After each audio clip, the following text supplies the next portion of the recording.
Hey, welcome or welcome back. Today we are going deep diving. We all know the Dooms, the Half-Lives, the Diablos, especially the Diablos, but what about the games that slipped through the cracks? I've dug up 12 hidden gems from the 90s and early 2000s that were overlooked, underrated or just plain weird, but still incredibly fun to play. Let's see how many you still remember. In 1996, we got a truly special game that somehow went by without much fanfare, Archimedean Dynasty. Think Wing Commander, but underwater and way darker. Equally as fun though, and technically more of a submarine simulation with tactical combat than a straight-up shooter.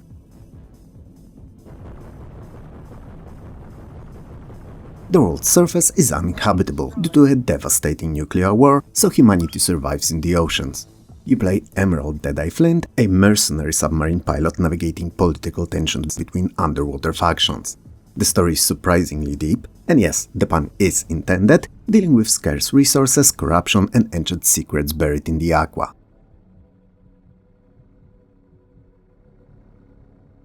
Archimedean Dynasty's atmosphere is unmatched. The feeling of piloting a heavy submarine through murky green water while sonar pings around you is nearly as intense as in those Aliens vs Predator sessions. And while it was the first entry in what later became the Aquanox series, many fans argued that this original game had the best story and the most tactical combat.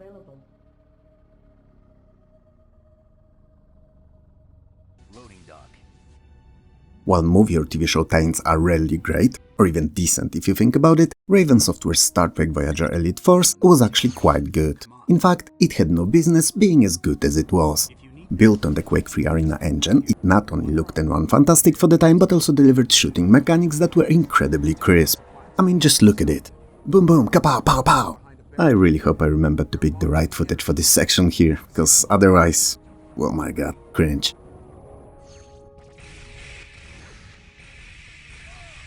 You play as Ensign Alex Monroe, second in command of the Hazard team, basically the SWAT equivalent team for the USS Voyager. The plot is surprisingly solid. Voyager gets stuck in a graveyard for ships, trapped by a mysterious station known as the Forge. Along the way as the story progresses, you'll fight the Borg, Species 8472, Klingons and even Hierogen to free the ship and escape the cursed region of space.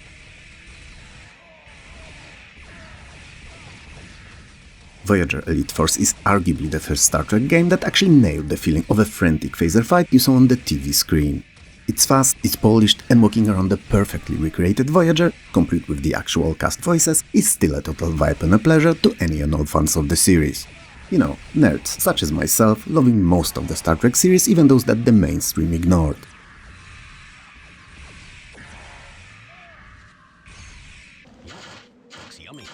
Next up we have Claw, released in 1997 by Monolith Productions.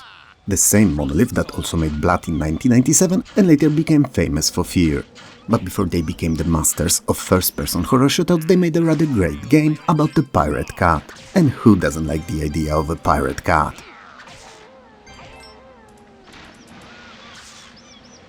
You play as Captain Nathaniel J. Claw, an anthropomorphic cat who escapes the dungeons of La Roca after discovering a letter pointing to the legendary Amulet of 9 Lives. A mystical artifact said to grant near immortality if all of its gems are assembled. He's a cat pirate by day and pussy breaker by night. Oh my god, yeah, I heard that.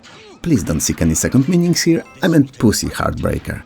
In fact, scratch that pussy altogether. Oh Jesus, I'm only making it worse. Anyway, it's a classic 2D side-scrolling platform, but it's absolutely beautiful. I mean, look at it. The hand-drawn art style looks like a Saturday morning cartoon.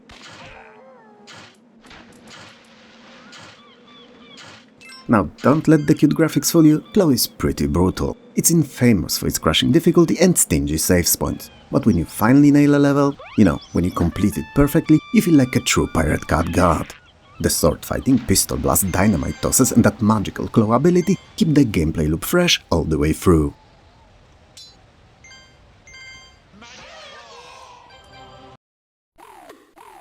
Let's rewind a little now, back to the golden DOS year of 1991. Sierra Online was the joint king of adventure games along with LucasArts, but they also had an educational game that didn't feel like boring as homework. I'm talking about The Castle of Dr. Brain. Honestly, it still sounds like a pretty cool James Bond movie title.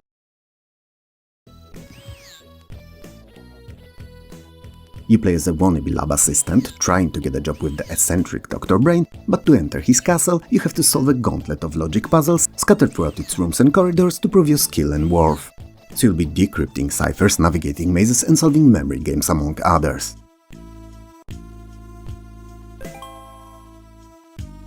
The Castle of Dr. Brain is pure dopamine for puzzle lovers. Unlike a lot of cursed edutainment games from the 90s that treat you like a baby, Dr. Brain actually respects your intelligence. The pixel art is charming, the music is catchy, and honestly, the Tower of Hanoi puzzle is still stressful 30 years later.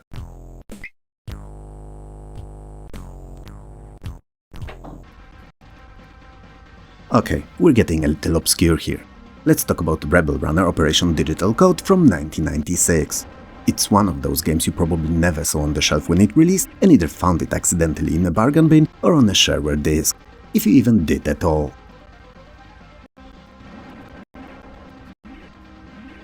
Rebel Runner is an action platformer that tried to use those Donkey Kong Country style pre-rendered 3D graphics idea only on PC.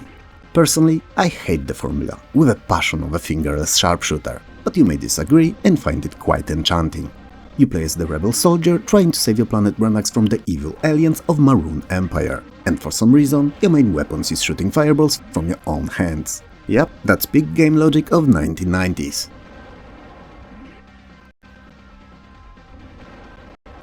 Look, I'll be real, Rebel Runner has a bit of that Eurojunk charm to it. It's not a bad game, mind you, just feels a bit, well, cheap.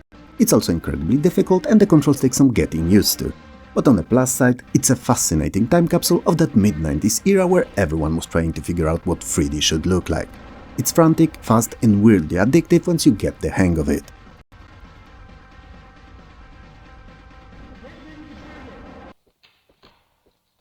And now for something completely different. Although so far everything's been different from one another, so it's a kind of a mood statement. Anyway, The Sting is a follow-up to The Clue we've covered a few videos ago, and also a burglary simulator that plays like nothing else. Well, nothing other than The Clue itself.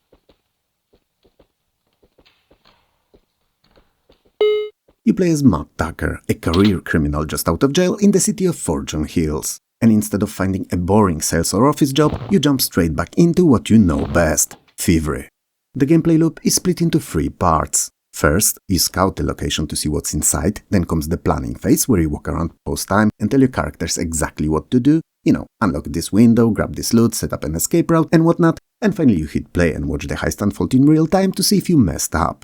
The most fun is naturally in watching those burglaries succeed after a careful prep.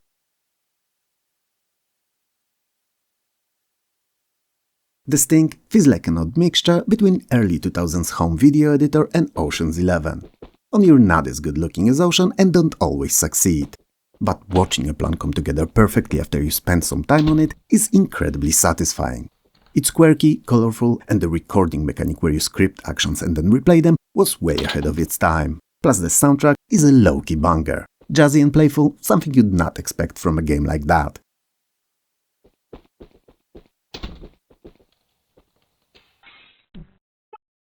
Sometimes you don't need a story. Just a bag of cash and a lot of time. But if that's unavailable, a paddle, a ball and a countless hell addicting levels will do just fine. Released in 1996, the X-Ball was the freeware king of breakout clones born from the Amiga classic Megaball. Sure, some folks swear its 1998 sequel had more polish with multiplayer and fancy textures, but it's not here to defend itself, so I'm sticking by what I said.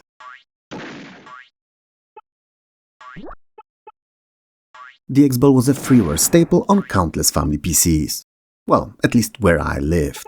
It took the classic infinitely addictive Arkanoid formula and injected it with techno speed, then sprinkled tons upon tons of pickups for good measure. You've got sticky puddles, fireball power-ups and those terrifying shrink puddle skulls you had to dodge at all cost. 50 levels of pure brick-busting bliss, plus a hidden level editor if you knew the right key combo.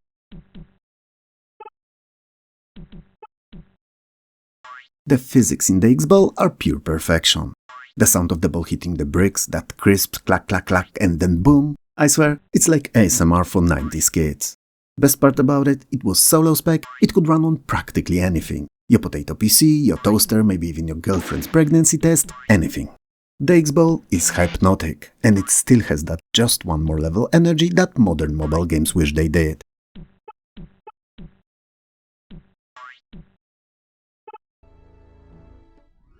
Not all games evolved from something that came earlier, and some of them innovated on their own.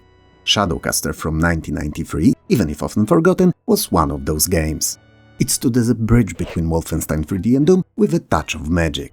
A first-person action adventure with role-playing elements running on a pre-Doom engine that dared to add fog, swimming and even flight.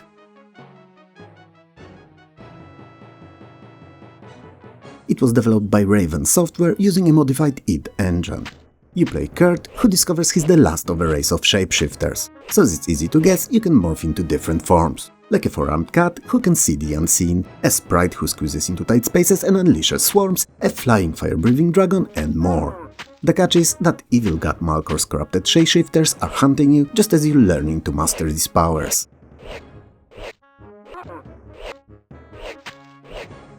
The shapeshifting mechanic wasn't just a gimmick, it was a tool for environmental puzzling. You often had to swap forms to progress, and while the implementation feels clunky today, seeing how Raven pulled off flying, swimming and even foggy outdoor vistas in a pre-Doom engine is borderline mind-blowing.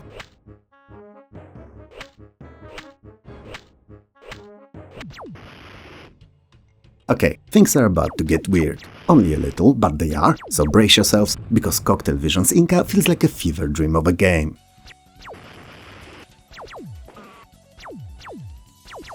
It mixes space combat flight simulation with adventure puzzles, maze shooting and Inca mythology, I wanna say.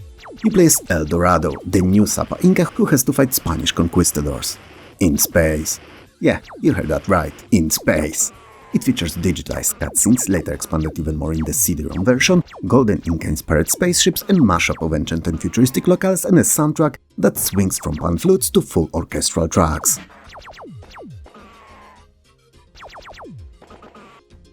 Inca is an aesthetic overload. It's so uniquely bizarre and colorful that you can't look away, even if sometimes you're unsure what you're looking at. The flight combat is actually pretty decent arcade fun, but you really play it for the surreal experience of fighting space conquistadors while blasting Indian folk-inspired music.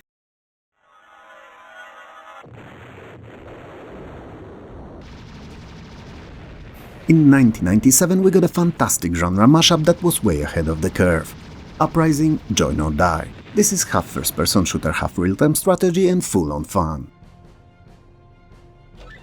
Satellite view. In Uprising, you pilot a super tank called the Wraith. You drive around the battlefield blowing stuff up, but you can also instantly drop into top-down view to build bases, factories and teleport rebel units directly into the fight. You know, in an RTS format. You're not just the commander in Uprising though, you're also the hero unit on the field, turning the tide of battle on numerous occasions. The plot has you leading a rebellion against a ruthless military empire, blending personal combat with strategic command.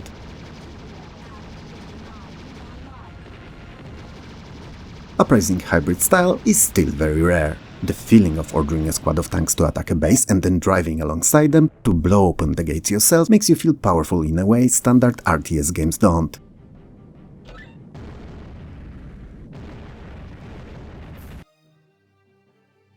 Gates of Skeldal from 1998 is a true hidden gem, especially if you aren't from Central Europe. It's a Czech dungeon crawler released for DOS, later ported to Windows, and a game most people never even heard of.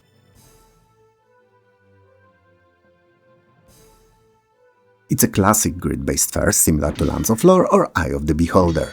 You create a party of adventurers to stop 5 renegade mages who built a tower to summon evil dimensions. Sounds ridiculous, I know, but trust me, it's a good game. The story unfolds on the mythical island of Rovenland, a land once blessed by the Elder Gods, now threatened by the imbalance these mages bring. It may sound like a standard fantasy stuff, but the execution is brilliant.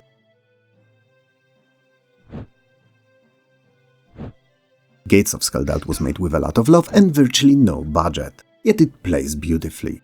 The turn-based combat is tactical, the puzzles are clever, and thanks to the fun translations, the English-speaking world can finally enjoy what is considered a gem and a cult classic in the Czech Republic.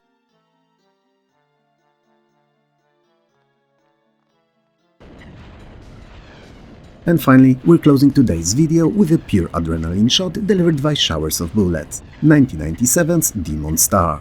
If you remember the shareware era and were an active gamer testing each and every release, then chances are you had this installed on your hard disk at some point too.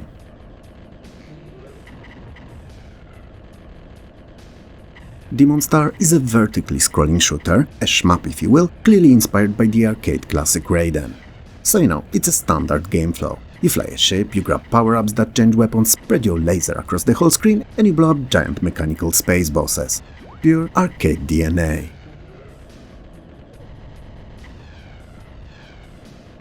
Demonstar strips away all the unnecessary complexity of modern games, focusing on what's important: gameplay.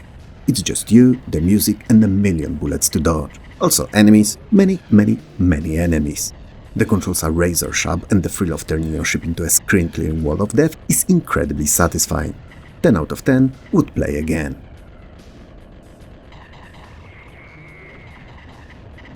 So that's my list of 12 forgotten treasures. Some are masterpieces, some are junky but fun, but they all have that creative spark that made the 90s and early 2000s such a wild time for PC. Have you played any of these? Let me know in the comments below. I actually read all of them, for better or worse. If you liked the video, hit those like, subscribe and bell icons below, it helps more than you know. Thanks a lot for watching, take care of yourself, and I'll talk to you soon.